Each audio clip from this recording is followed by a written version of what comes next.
relates to the government guidelines, but that changes or could change daily. Yes, so it's to be read in conjunction with the, the WHO recommendations and the government guidance, really. So it should take maybe an hour, maybe a little bit less. Feel free to notes, and we'll do questions at the end, if that's okay. So without further ado, we shall move on. So the agenda today. Just very quickly, would you? Apologies for interrupting. Would you mind if we record? I think Sally's recording. Okay, I have asked, and it's telling me to ask permission from the host. Oh, you're welcome. You're welcome to. Yes, no problem. So I'm going to just do a quick 5 minutes about who we are, what the presentation is all about, a bit of background on transmission routes, general responsibilities as a building owner or an occupier. Many of these things you're probably dealing with already. And then, of course, we'll move on to the meaty bit, which is about the practical measures of, the safe operation of building services within buildings.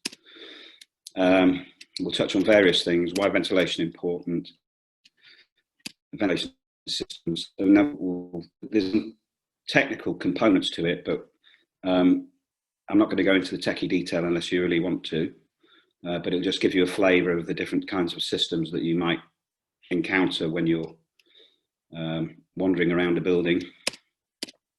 So these include various types of systems, from heat recovery, demand control, centralised plant, and all these bits and pieces. So we'll cover all that as we move forward, and there are other things that you also need to take into consideration also if you're going back after lockdown, or if your buildings have been unoccupied. And again, I'll just skip through those very quickly.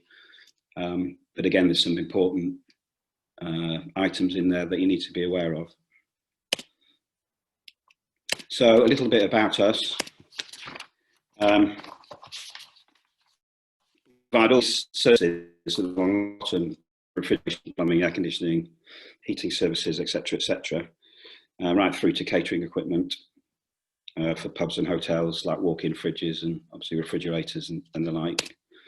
Been established 50 years. We provide all HVAC, mechanical, electrical, public health, engineering services, as well as like Legionella water treatment and things like that. We also install, we service and maintain equipment. And we would like to work together with our customers to make sure that they fully understand what they have on their site and what the best outcome is for both, well, primarily for yourselves, but we'll do it in the most efficient and effective way, hopefully, working together rather than just, a transactional relationship. And most of our business, I mean, we maintain sort of a 70% retention rate of our customers. So we like to think what we do is a good service, offer a good service. Usual stuff. We can do all this type of things: specs, services, commissioning, blah blah blah. And of course, as you'd expect from a professional organisation, we have all the relative accreditations that we need to do to operate in all those sectors. So some of the people we work with, you recognise most of them probably, and you may well be working with them yourselves. So we do have a good reputation, and we've had long-term relationships with most of these companies over the years. So that's enough of the selling job on TSS. In terms of the objectives of the presentation, obviously what we want to do is give you an overview of your responsibilities. I mean, the scope of the presentation is limited to commercial and public buildings. So if you're involved with hospitals or healthcare facilities, that's not included within this scope.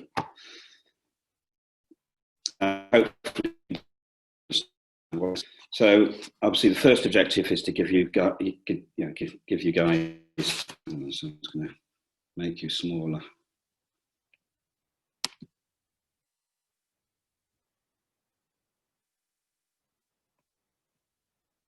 There we go. An outline of what you need to be doing. So you understand what probably more simple things or practical measures that you can do to your existing systems rather than doing a wholesale change out. So making your existing systems more COVID friendly, or not COVID friendly. It's probably the best way to put it. And also it's important to note that, you know, the recommendations will be made will affect the way your ventilation systems or your heating and cooling systems will work. But the primary objective at the moment is protecting the health of individuals. So changes to existing systems may mean it might be a bit cooler, it might be a bit hotter.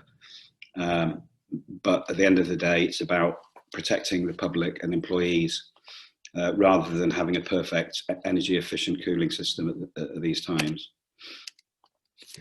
With regard to transmissions routes, so obviously most of us are aware of the transmissions routes, and really there's a standard assumption that there's two main transmission routes. One is obviously tactile touch, as we know, and obviously the other one is droplets through coughing or breathing.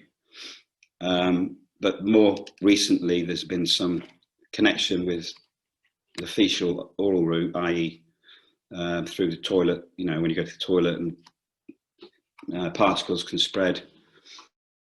So that's something we'll touch on as well, please. But with regard to the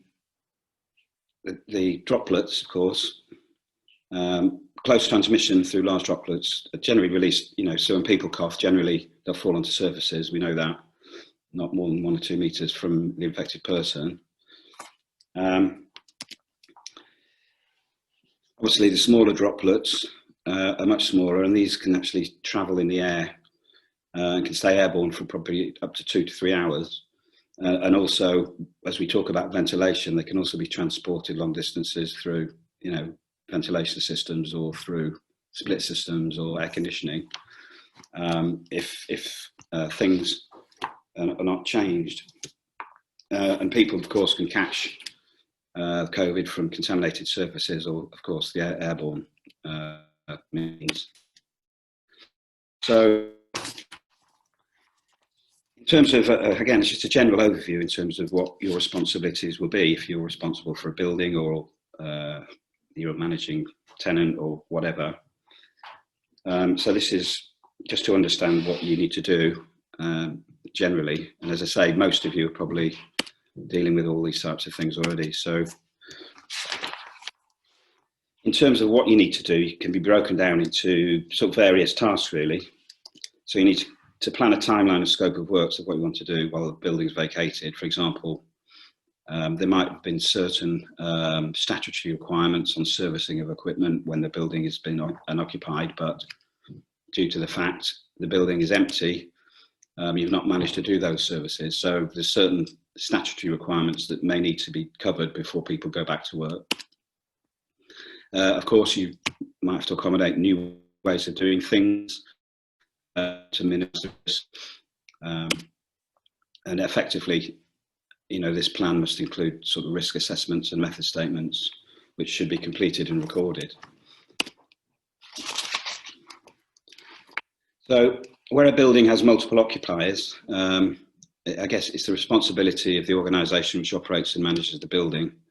We'll have to have detailed discussions with the occupiers to find out what each tenant in effect is doing to try and reduce or mitigate the risk of spread. And then between you as a team, you can agree between you what you need to do next in terms of scope, timeline and actions relating to government advice, as well as perhaps looking at the ventilation and building services systems. So any activity carried out on a commercial building requires someone to work. So new ways of working require new method statements. So as always, you have to plan your work in line with health and safety. Again, reassess the risks associated with different roles. So a certain task may well be more risky now due to the fact of the COVID part, and maybe have to be regraded. It's recommended that, of course, a single person is to be responsible for reviewing the activity of everybody in the building, and of course making sure they're doing what was agreed. Of course, all decisions should be recorded, and before anyone goes back to the building, technically, guidance suggests that a pre-occupancy inspection should be undertaken. It could be relating to leaving doors open or opening windows or changing plant or looking at the way the seating plan is arranged, one systems, all that sort of things. And any contractors coming into your building, of course, need to know that they need to wash their hands, they need to sanitize, they need to wear PPE, that type of thing. So again, people coming into the building need to be educated. And again, I'm pretty sure most people are doing this these days anyway.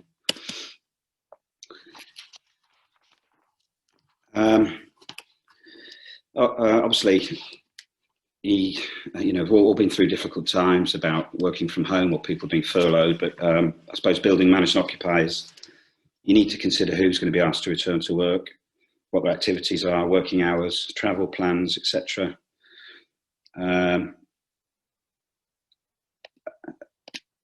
Social distancing, and obviously, there was, when this was written, actually constraints on using public transport or not advised to travel at peak time. And I guess I think that's still the guidance. But maybe staggering employees' start and finish times in order for them to miss the peak hours of travel if they're on public transport. Obviously, social distancing. And maybe change the way that you obviously use the toilets or the kitchens, etc., to ensure that, they're not going to be overcrowded, or there's minimum occupancy in certain areas at certain times. And again, these need to be recorded and put in a risk assessment. So that's just a general overview bit, and let's move on to the meaty part. So we've taken on board the recommendations from leading industry bodies. So there's the European Heating and Ventilation Association, in the UK, the Chartered Institute of Building Services Engineers, which is a very respected and expert group of individual building services engineering associations. So these are the three key bodies that everyone listens to when it comes to building services in the UK. And as I say, the objective of these measures is about preventing contamination rather than thermal comfort at the moment. So we're just going to cover quickly in this section really why ventilation is important, and then we'll look at the different types of systems that are employed within buildings. As I say, I don't want to get into the technicalities of it, but hopefully it'll give you a view. When you're walking around, you'll see something and think, oh yeah, we've got one of those, or we have one of those, and this is what I need to do. So why ventilation is important. I mean, building ventilation is always an important part of maintaining a healthy built environment, because it ensures a steady stream of fresh air from outside, removes air to indoors, and it's also a very important way of diluting airborne contaminants. And there's good evidence that demonstrates room occupants are more at risk at catching illness in a poorly ventilated room than a well-ventilated room. So I think the key point to pick up on in this presentation, it's all about ventilation, and it's all about diluting, where possible, the risk of a build-up of contaminants. Yeah, so effectively we conclude that risk is about exposure. If you're in a highly concentrated area, multiplied by the length of time that you're in that area, you're obviously at a higher risk of contracting COVID. So with that in mind, the risk of airborne infection can be reduced by reducing time spent in the locations. If you are ventilated with a lot of people, stay in there the minimum time as possible. And obviously the other way is to, of course, reduce the concentration by maybe adjusting the way your ventilation works, or opening windows. And of course, all the stuff we've got so used to in terms of regular hand washing, etc.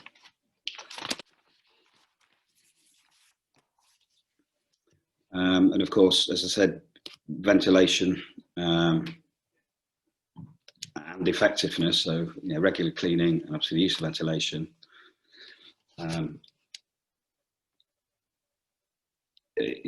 Can reduce airborne exposure, and obviously how and where droplets will fall.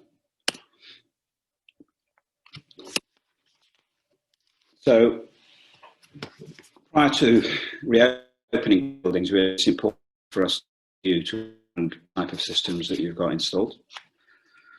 Every building is different. Every building has different systems. So it's not it's not a one size fits all scenario.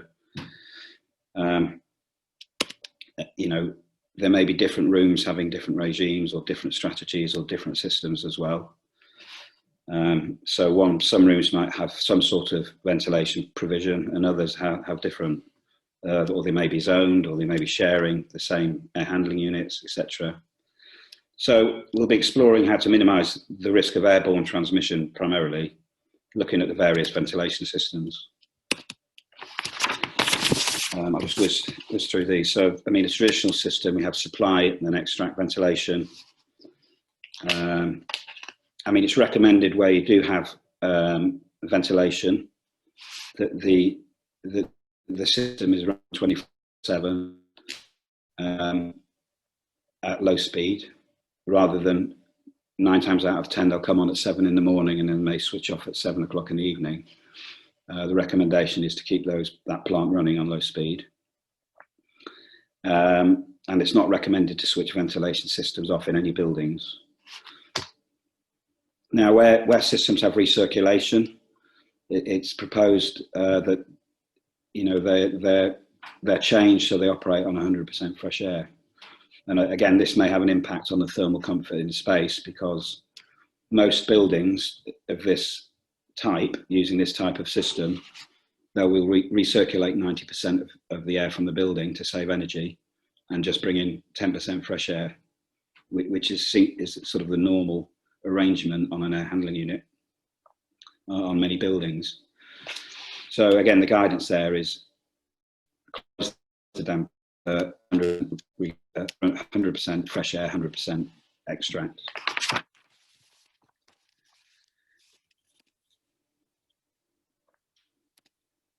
We have this thing called demand control ventilation. Basically, you have a system which varies the amount of fresh air depending on the occupancy of the building. So obviously, with more people in, these systems will deliver more fresh air. And then to save energy, they'll ramp back when there's less people in the occupied space. The advice here is to reduce these, and of course, these are controlled through CO2 sensors. So obviously, people give off CO2. The more CO2, the more fresh air comes in. So the recommendation there is to reduce the set point to 400 ppm. I mean, I went to a place last week. I mean, the usual set point is about 100. So, the guidance is suggesting to half it to 400 ppm, which means you're going to bring more fresh air in on a lower CO2 level. And again, as I say, don't switch off the ventilation, low speed, 24/7. We have these things called heat recovery ventilation. What these things do generally are 100% fresh air in, 100% fresh air out, which is great. But inside them is a heat exchanger where energy, which normally would be thrown away, is recovered and put back into the airstream, going back into the building. Now, there's various types, runaround coils. Yeah, so you've got a heating coil and a cooling coil, total separation between airstreams. So that's fine. If you have a system with plate heat exchangers, again, there's total separation between airstreams.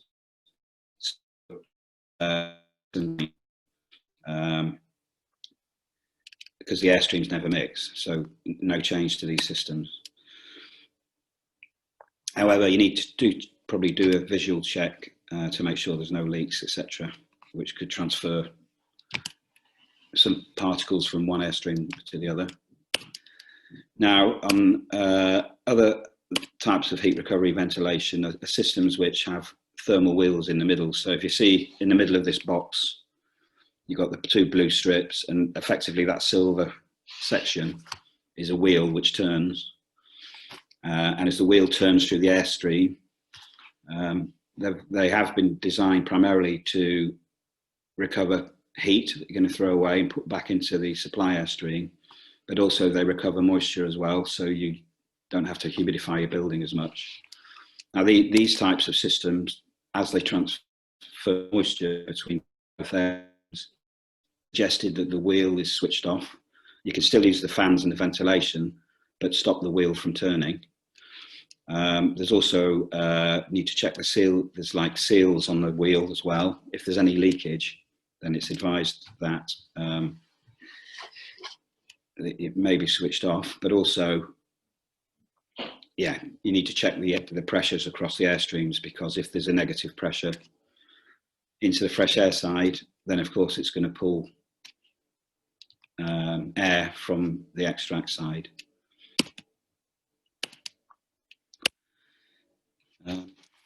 Probably similar to what I said at the beginning, really. As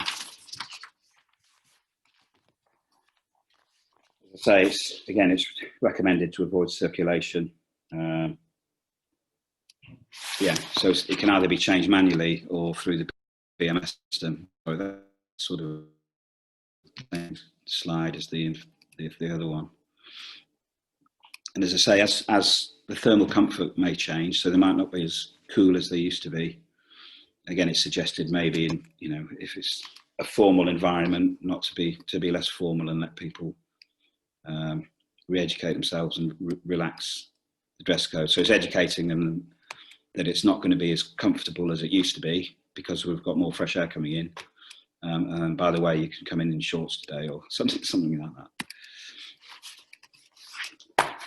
Some duct cleaning. Obviously, part of the maintenance regime of a building is to clean your ducts every now and then.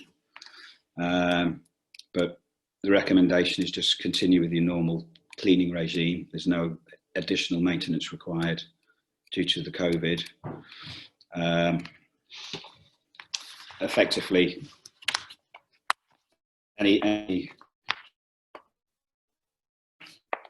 basically the virus is carried through it. I suppose if there are buildings that have been unoccupied, effectively for months, if there is any virus in there, it would be dead after 2 or 3 days. So the advice is don't worry about it. Again, no need to worry about filters on your standard units. The particles will pass through the filters anyway. So just continue to look after your equipment as you normally would. But when you do change your filters, again, PPE should be worn just to protect, just in case there is anything caught up in the filter media.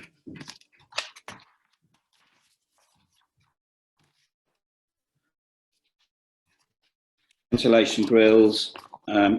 This is really just relevant to if you have floor-mounted grills or wall-mounted grills.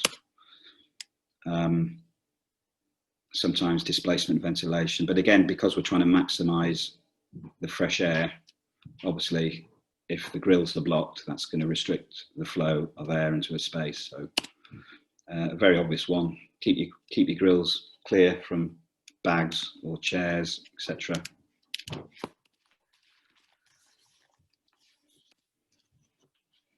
Extract-only systems.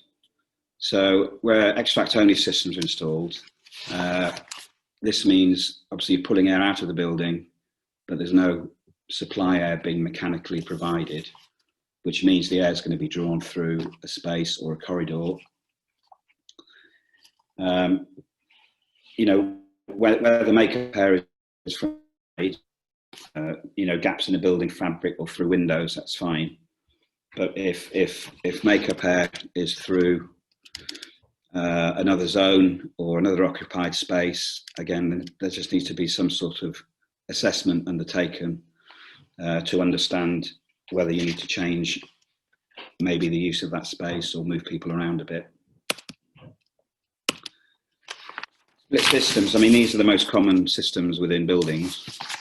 So, you know, you've all seen the outdoor unit outside, and then you've got a wall-mounted unit on the wall somewhere, that type of thing. You know, if the unit serves an area or a room occupied by one person, that's absolutely fine. Other persons can pop in every now and then, but it's recommended if you have a room with openable windows and you have this type of system, it's recommended you open windows or air as well, circulating the air. Just to go back a bit, these systems typically don't have any fresh air inlet, so all they're doing is recirculating the air in the room. So obviously, if there's more people in that room, you're just going to be recirculating those particles with nowhere for them to go. Hence the requirement to open the windows, which goes against everything about air conditioning. Normally, if you've got an air-conditioned office, you keep the windows shut, otherwise you're trying to cool the whole world. So it really depends on what the location is, the use of the room, occupation density, etc. Single occupancy office, that's fine. Can continue to work.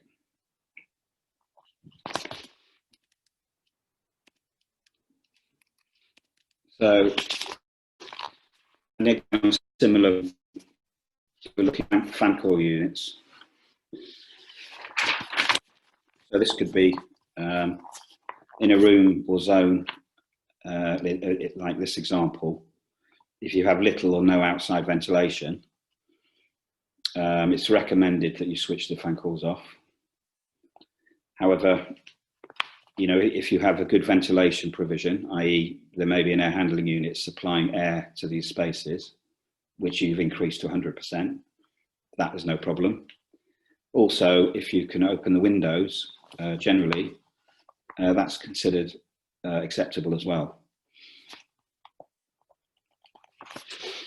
Obviously, because you're diluting stagnant air and you move, and yeah, you've got cross flow through spaces. So, as I say, little or no fresh air, fan coils units to be switched on. There's good air, you can keep them on. There are other types of cooling systems which are called chilled beams. These, again, not get too technical, but if you have a chilled beam, which is called an active chilled beam, which all that means is you've got air, fresh air being pumped into the back of it, you can operate them as normal. There are other types of chilled beam which we call passive, where there is no fresh air provision. And again, it's the same as the previous slide with the fan coils. If you have good fresh air provision, then you can keep them operating. But generally, if you don't, then it's recommended you switch them off.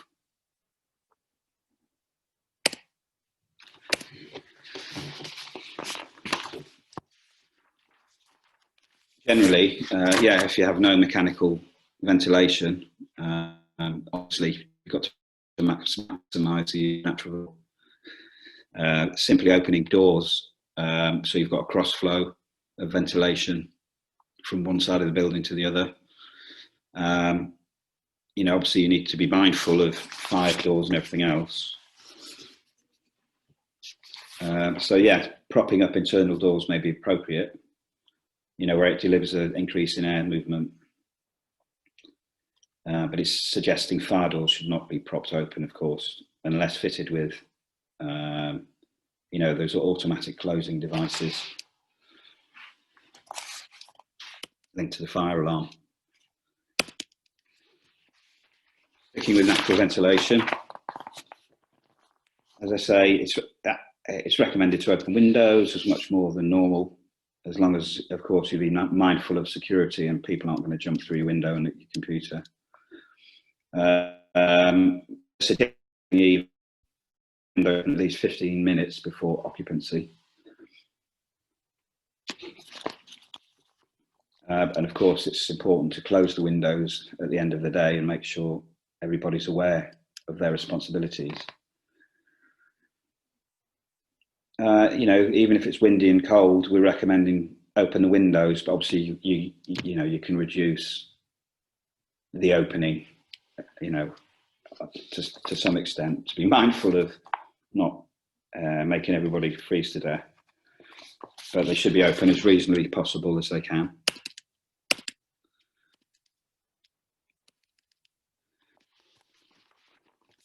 So same rule. We have this arrangement, opening windows 15 minutes before. Again, similar to this really.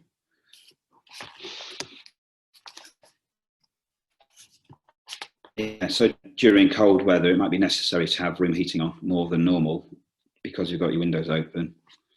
Of course, it'll incur energy penalties, but these are deemed acceptable at the minute, as the increased ventilation is more important and will help remove any airborne viruses.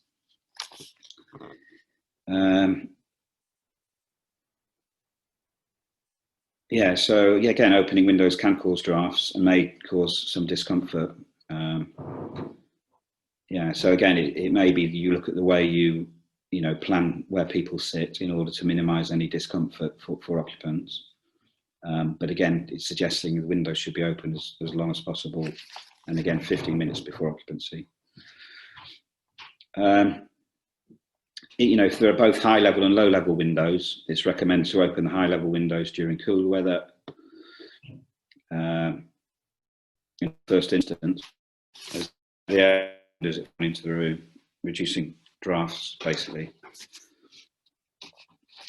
You know, if you have high and low windows, open both, and that increases the airflow.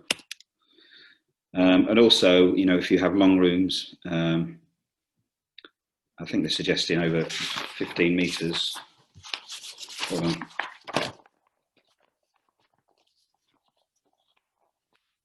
Yeah, you know, in deeper rooms, it's advisable to have a fan at the back of the room, just to keep air movement going. Obviously, people sitting near the window is going to get more air movement, but small fans at the back of the room on deeper rooms is acceptable with the windows open, just to give everybody, you know, the recirculation that they need.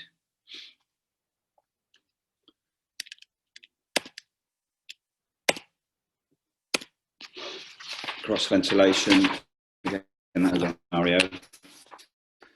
This arrangement, you get greater airflow based on differential pressure on different sides of the building.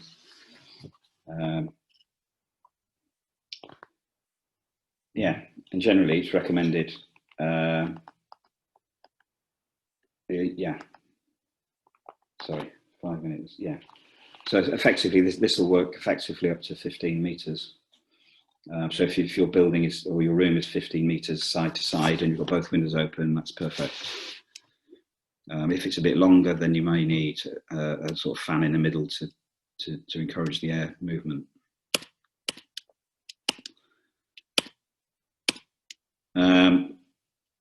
Again, this is just typical examples of natural ventilation systems. I think this is the Barclaycard building in Northampton, for example, where they have atrium stack ventilations. So they have a central core, basically, like the heat rises and brings in fresh air through the building. But wherever possible, you need to, try not to bring air through an occupied zone into another occupied zone. Unless there is a significant amount of fresh air. And again, it's going back to that diluting of the particle concentration concept. There are other types of natural ventilation called wind catchers, and they swing around on the roof, creating negative pressure, which again sucks the air up through the chimney.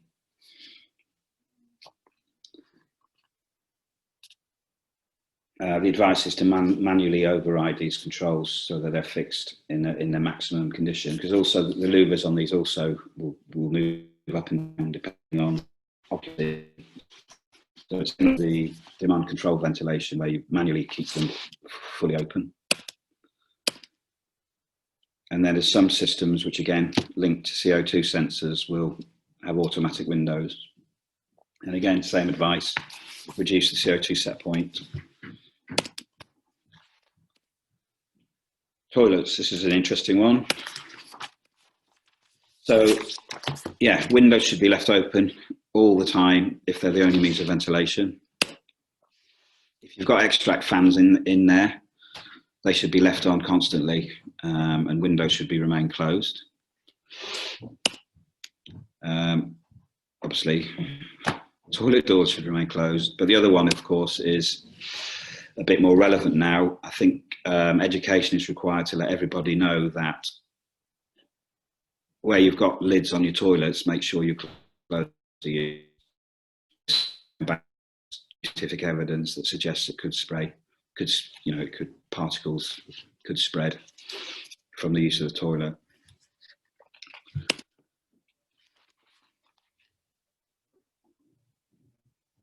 Now, sorry, going back.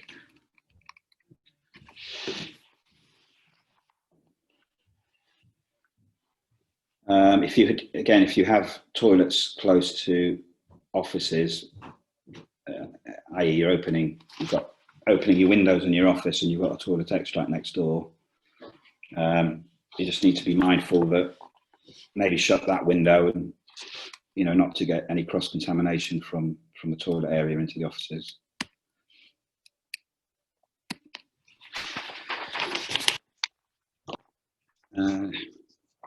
Some windows have restrictors on, which limit how far you can open a window. Yes, suggesting take these off and open the windows wider, but only if it's safe to do so. Obviously, you don't want anyone falling out. Obviously, if you're opening your windows on the ground floor, you obviously need to be mindful of security, especially if the building's not occupied. And again, it's just common sense. Walk around, before you shut, or before the building's vacated, to make sure that the windows are shut when you go home. There are other means, these things called air purifiers, which effectively are 99% efficient in removing bacteria. So I'd suggest where you have a small room with absolutely no ventilation and, I don't know, half a dozen people working in there, this will recirculate the air in the space and effectively kill any bacteria which is circulating in the air. So they use electrostatic filtration and some other clever gadgets within them, but they're only probably effective within a space of about 40 cubic meters.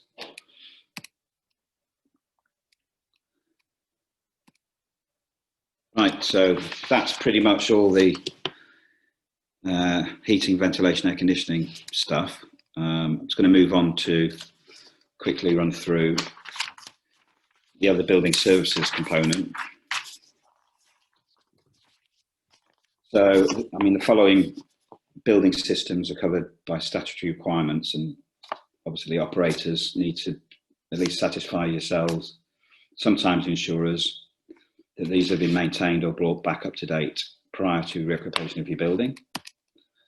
So, as I said earlier, where regular maintenance testing was due to take, but has not happened, then it must be carried out before the building is occupied. This includes water systems, which is quite an important one. It's about risk assessing, primarily against Legionella in systems that have sat unoccupied or unused. So if a building was closed or has reduced occupancy during coronavirus, you can get water system stagnation, and due to the lack of use, it does increase the risk of Legionnaire's disease.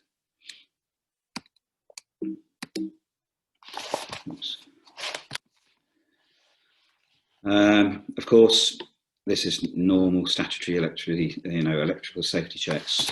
Again, they'll be under a normal service contract. You've had a shutdown period, it's probably practice to check it out with a qualified contractor before restarting equipment. Yeah, again, this isn't mandatory, but it's part of your statutory maintenance. Again, if you were due a gas check during the shutdown, of course, you need to get a gas check done before you reoccupy the building.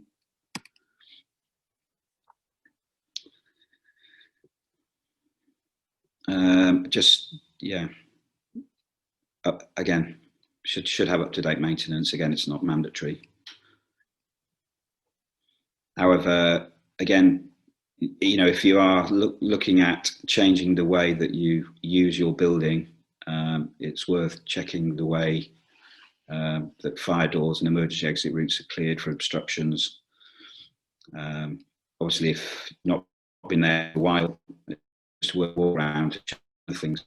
I mean, again, it's just probably a standard procedure. Again, emergency lighting. It's just good practice to make sure everything is working before you go back to work. This is a whole thing in itself. Lifts and escalators, obviously. If you have escalators within your building, obviously it's a small space, and obviously you need to obviously control the number of people that go in the lift. I went to a place the other day, and again, it was really interesting, a massive lift, but we're only allowed one person in at a time.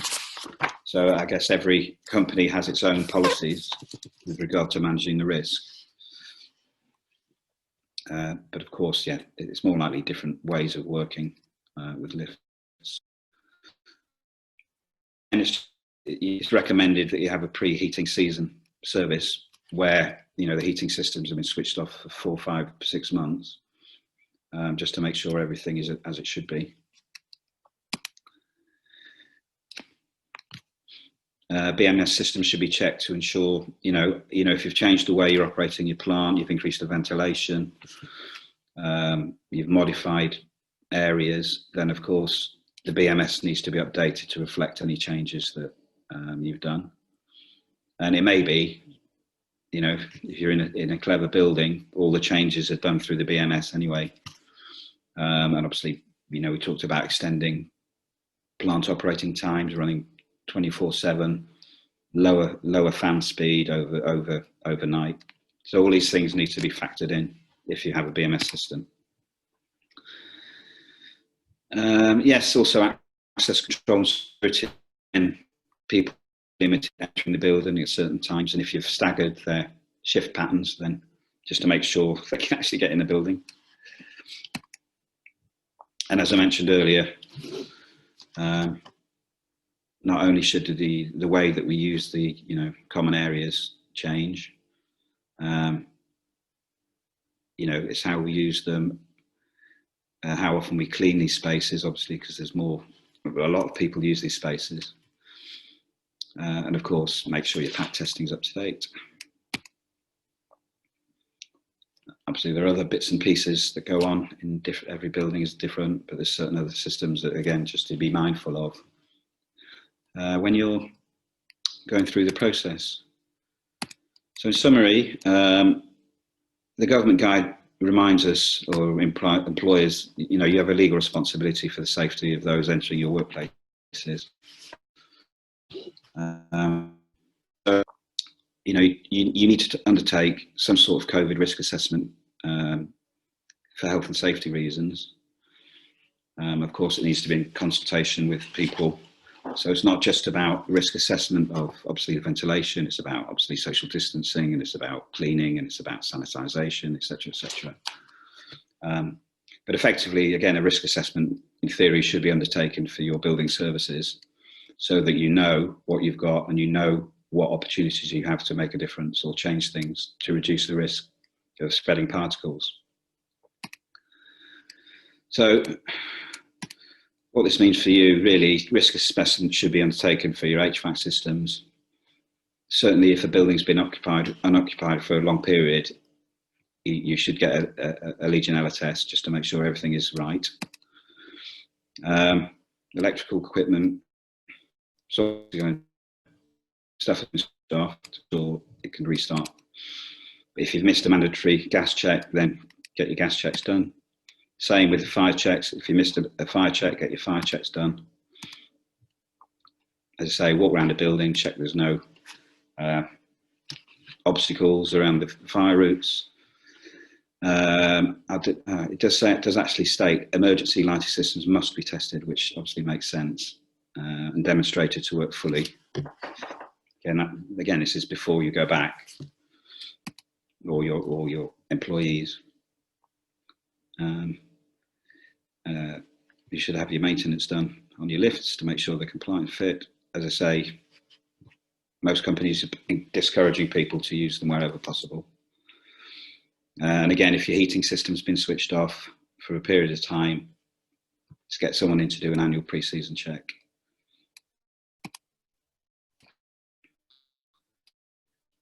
Yeah, I've talked about that. And again, we've talked about BMS, changes to ventilation rates, opening times, etc. Are they implemented?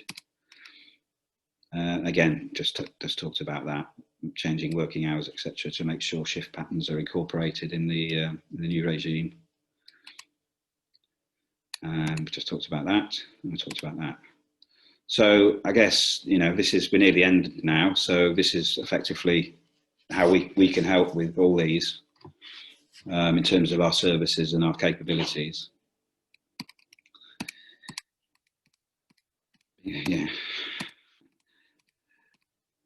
So effectively, without putting a salesman's hat on, this is what we do. If you need any further information or wish to drop us a line, please do. So that concludes my presentation. I hope it's been useful and not too technical or boring, and you have learned something from this, even if it's just a small thing to take away with you.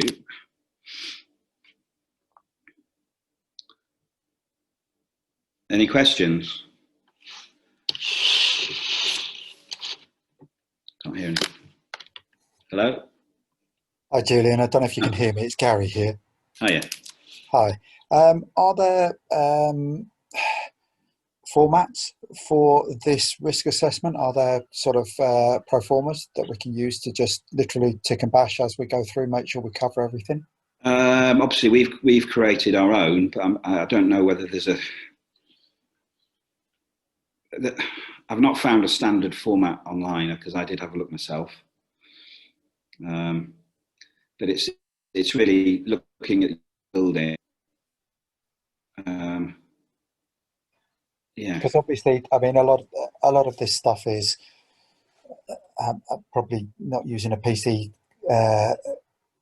way of saying it now, but a lot of it is common sense and documentation. Yeah, exactly. Yeah. Well, yeah, get in trouble for saying things like that these days. But yeah, and it's just making sure that we can show that we are doing our absolute level best to protect everybody. And I don't know if there is a specific format for evidencing that and also making sure that we don't miss anything. Yeah, yeah. I mean, it's just basically going around all your equipment, understanding what it's doing. Is it bringing fresh air in? Isn't it? Mm-hmm. Have you got an air handling unit? Is it recirculating fresh air, or isn't it? And then implementing changes that you said will reduce the risk or as you say, demonstrates you're doing the best you can. Okay. All right. So I don't believe there's a checklist as such. Obviously, we've created one because we go around and do it, but yeah. All right. Okay. And that's for your use as us contracting you to come around and do it, as opposed to you sort of selling that on to us so that we can do it. Is that right? I'll make the inquiries. I mean, we charge like £250 to do a risk assessment, but I'll see if we can let the documentation out. But I mean, if that's okay. So if there's £250 for the risk assessment, would that cover everything that we've just discussed now? Yes. Okay, all right. I'll put that to the directors. Obviously, as a business, we're hoping to make recommendations, and you'll say, no, actually, can you make those changes for us? Of course. Yeah, of course. So. Okay, well, thank you. That's answered my question. Good. Okay. Fantastic. Anything else? I have a question. Let me put my video on so you can see me. Sorry. Does anybody know? So we've set up all our offices. Our facilities manager over at Sussex University, actually, at the Innovation Centre. I don't know if Julian's ever been into my building. It's quite old, as all the university is. So we've set up all our offices and things for COVID safety, the desks and everything. But the question that keeps coming up, I don't know if anybody's got the answer for this, is even though we've got the fan coil units, we've got the windows open, people are still questioning the amount of physical bodies that you should have in the room. Does anybody know if there's a way of working out bodies as opposed to the 2 metre? Because you could have 2 metres, but you could have 20 people in the room because the room's big enough. Does anybody know how you work out by your square footage? Tricky one, isn't it? Yeah, that's a good one. No. No. You would say not. No, it's tricky because, you know, the square meterage is worked out, but people are concerned that there's still potentially 10 people in an office, even though they've all got their space around them. But have you got ventilation? Have you got windows open, did you say? Yeah, we've got all of that. It's just trying to manage people's concerns, isn't it? It's they can't see like we can see. No. That thinks there and the ventilation is correct. But yeah, I mean, again, like Gary was saying, it's an element of common sense, isn't it? It is, and doing the best you can. That's all you can do, isn't it? Yeah, absolutely. Okay, guys, thank you. Welcome.